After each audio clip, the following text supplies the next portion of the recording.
Hola, buenos días. Buenos días. Buenos días, ¿cómo estás, Telmo? ¿Qué tal? ¿Qué tal? Un gusto conocerte, ¿ah? It's a pleasure. I've just tasted your wines last week, actually. They're incredible, especially La Lanzaga, all the single vineyard of your wines. They're truly incredible.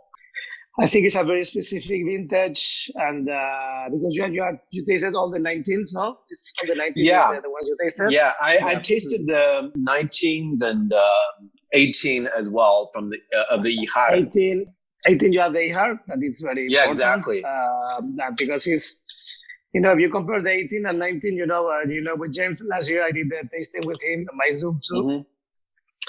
And it was very exciting because we had the 18. The 18s, was maybe the last amazing vintage in Rioja.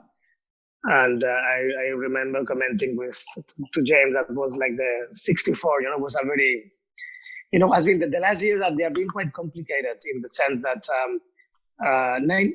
17 we had frost, 18 was amazing, 19 we had frost, 20 we had some hail, and 21 again we come back to an amazing vintage. 21 was beautiful to work, and 19 is very interesting because it's for example in Lanzaga we didn't suffer so much with the frost, but it was a very special vintage and not perfect because of this frost, and we lost a lot of the crop. I would love to talk about the Rioja.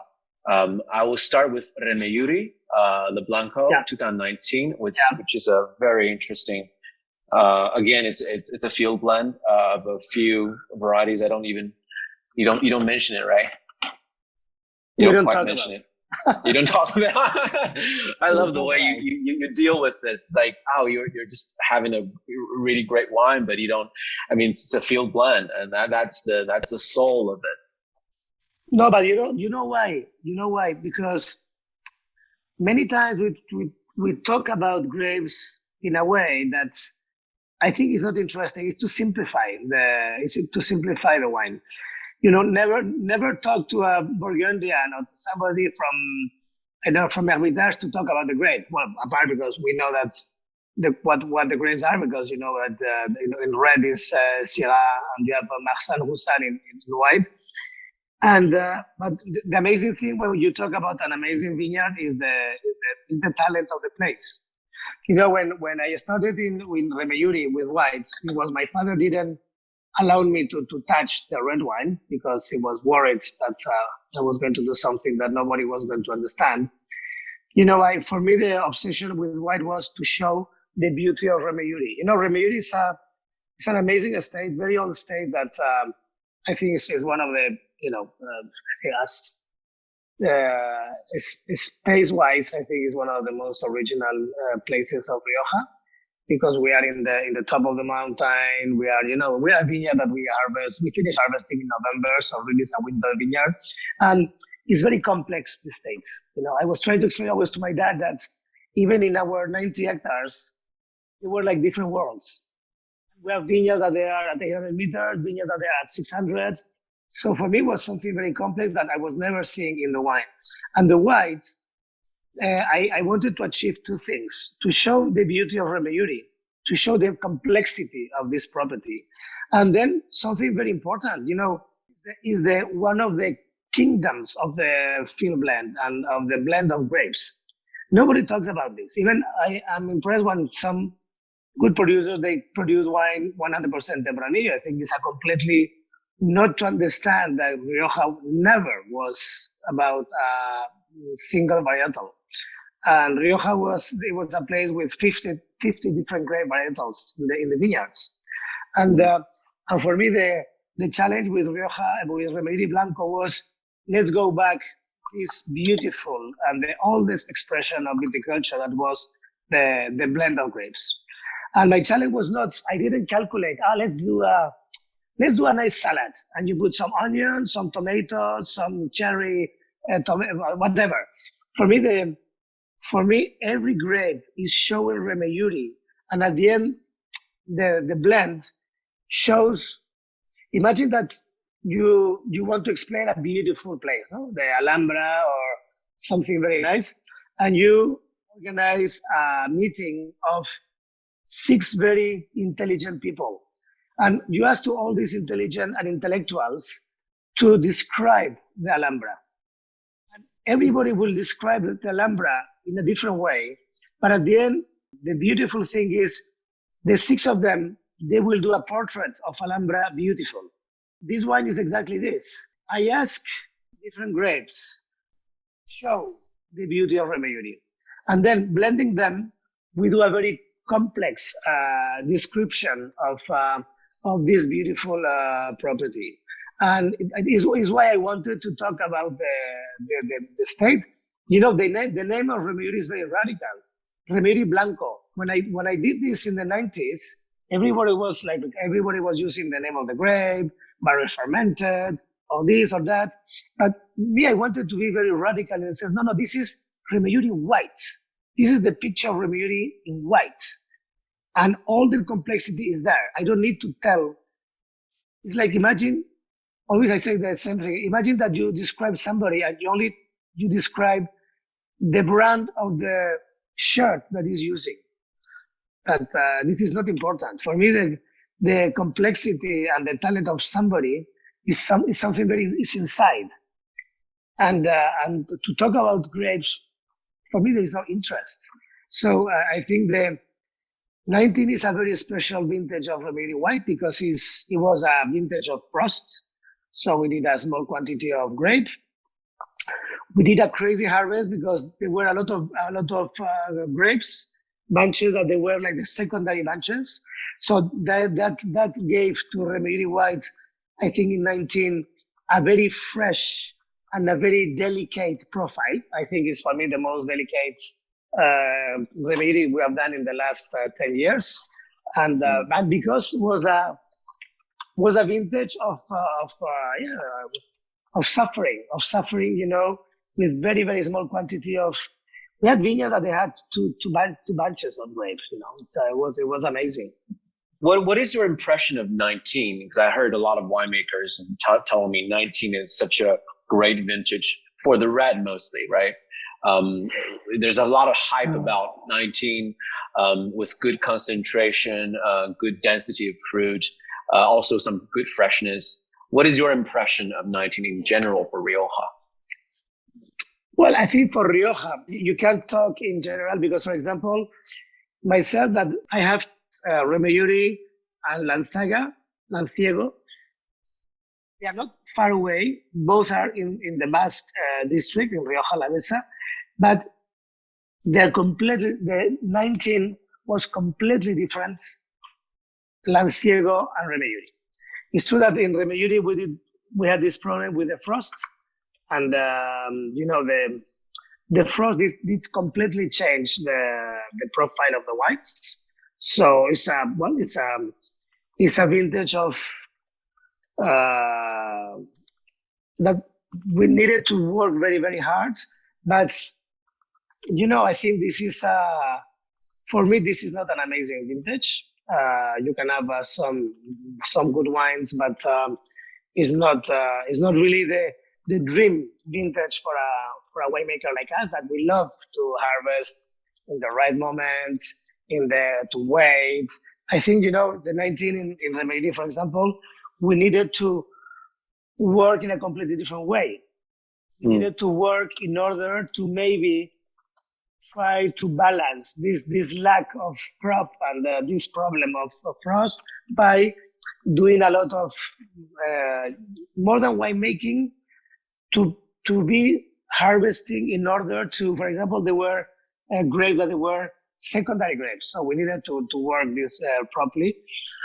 I think for me, the 19, definitely, I don't consider in a vintage to you know, to say that this is amazing. So only theoretically we can say that it's amazing a vintage of that we did suffer so much, no?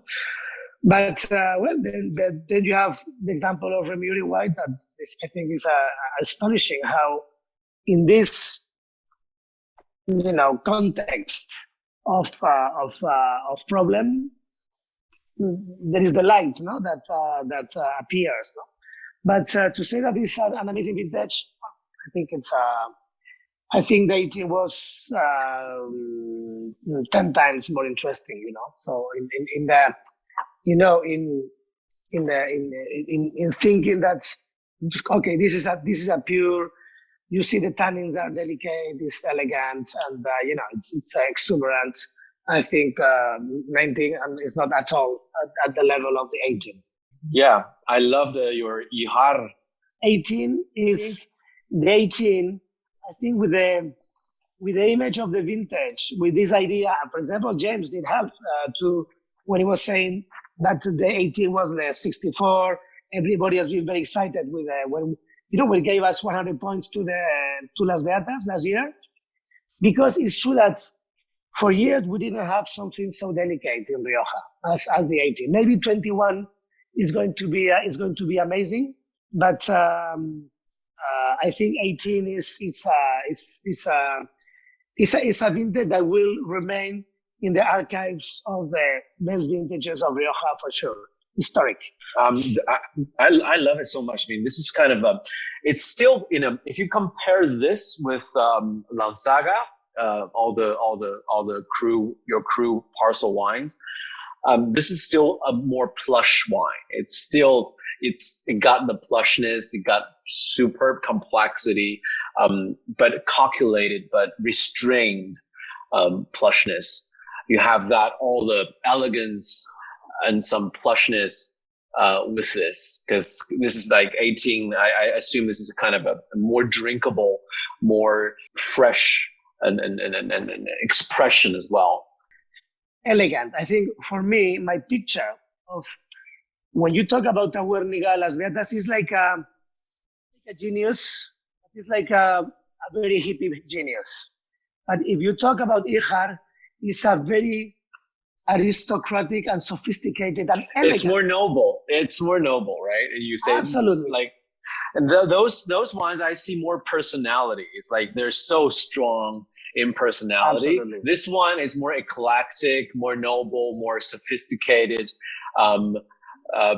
which is different, which is quite in this the quality and also the style. So very few people tells me, okay, when you compare very good wines, it's very important to know about the different languages that of a wine, of a writer, of a photograph.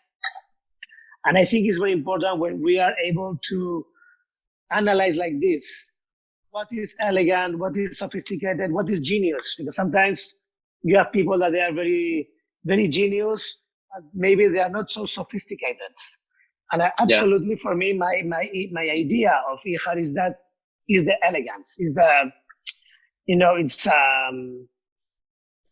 I think there are winemakers like Didier that know that they were crazy and they were producing very beautiful wines, but you have the elegance, like Aubert de Vilaine, Chateau Ozon, or even Margaux is something very elegant, very sophisticated. And I think it's very important when you work with different elements to know. And for me, when I was working with Ijar, it was all about elegance. I didn't want to do something hippie, crazy, amazing, genius. For me, Remirez, when you are handling a vineyard that is so old, and when you know that the vineyards of Ijar 400 years ago, they were in the same place. For me, as a wine producer, gives you an amazing ability that you are talking about a vineyard, a place, a terroir that was there, that you are just a small milligram of the history of this place. And at the end, you have to be much more respectful. Maybe you can be more crazy because, we did discover Las Beatas and it was there, but you can be crazy. But in Ijar, you can be crazy. You have to be behind the quality of the vineyards and knowing that you are doing something very, very elegant, very special, very sophisticated, very unique. And it's why this wine had such an amazing success in Bordeaux, because all the negociants that they are coming to Remirez, they are amazed that they are discovering something so pure, so elegant, so, with roots so deep. It's rare to find in the world places with such a personality and such a power of the history. Just one more question before we go. I find, because you make so many wines around Spain, across Spain, what's the next thing? Because I think gastronomic wines are being, from what I've tasted, I see the countries delivering so many gastronomic wines. Some are a little bit more gimmicky. Some are very serious. What's the next thing for Spain? Spain is going to explode in the sense that it's going to become a destination and a power in the great wines. I think James was very clever when he decided to come to Spain to start tasting. I remember the year he came. He was starting the Spanish adventure. I think he was very right, and it was in the right moment, because I think James Sackley will be the beginning of an amazing movement, and I think James did. He understood this. And I think the next 10 years, Spain is going to be amazing, because there is a new generation of kids that they are going to fight for beautiful terroirs, amazing grapes. And I think Spain is going to move we will still have industrial wines and big wineries, but there is a new world that is born. And this new world that is born is going to show of the most complex countries of Europe. You know that only in Galicia there is more biodiversity than the entire France. So imagine that Galicia, when we have Galicia in mind, we think it's a small part of Spain. Galicia is more diverse than France.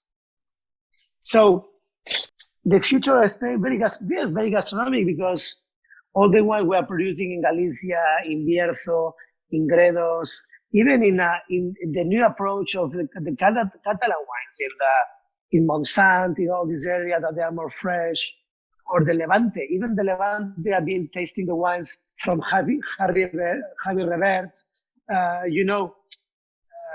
Ponce that was working with us in La Manchuela. I think Spain is it's like Spain is opening now. And I think it's amazing. And even myself, I'm older now, so my career is over in a certain way. And to see the young people coming with beautiful wines, even sherry. What is happening in sherry with Willy Perez, with De La Riva? This is amazing. So we are going to rediscover Jerez, or we are going to rediscover the Finos from Montilla. And of course, we're going to discover all the north. So I think we are going to discover a new world. It's like you were talking about gastronomy. People were thinking that Spain was paella, and it was those very heavy or whatever. And suddenly Spain became an avant-garde, and it was showing not the beauty, but the quality of the fish, of the seafood, of all the vegetables. And we were showing a country with some of the most amazing products, that with talented people cooking those products and using a little bit the past, because everybody talks about the grandmother or whatever, but having amazing techniques.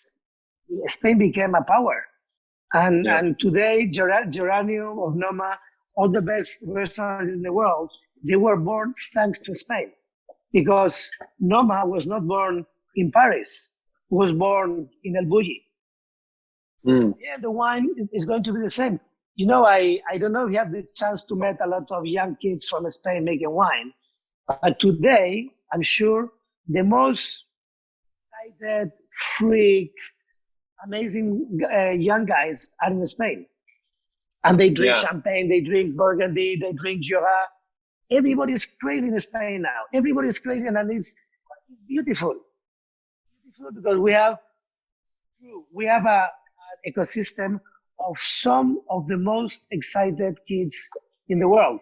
Because you know why? Because they know they have a country that the country will produce some of the most amazing wines.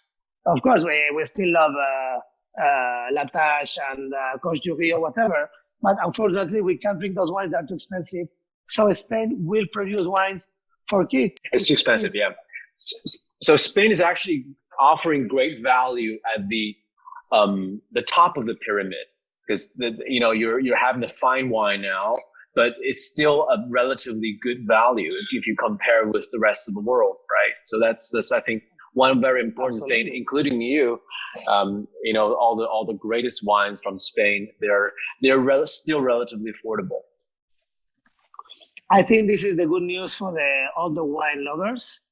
That Spain will supply the wine lovers amazing things for a good price, not good value, because sometimes you know that all the vineyards you tasted today with me, they are 4 times more complicated to work.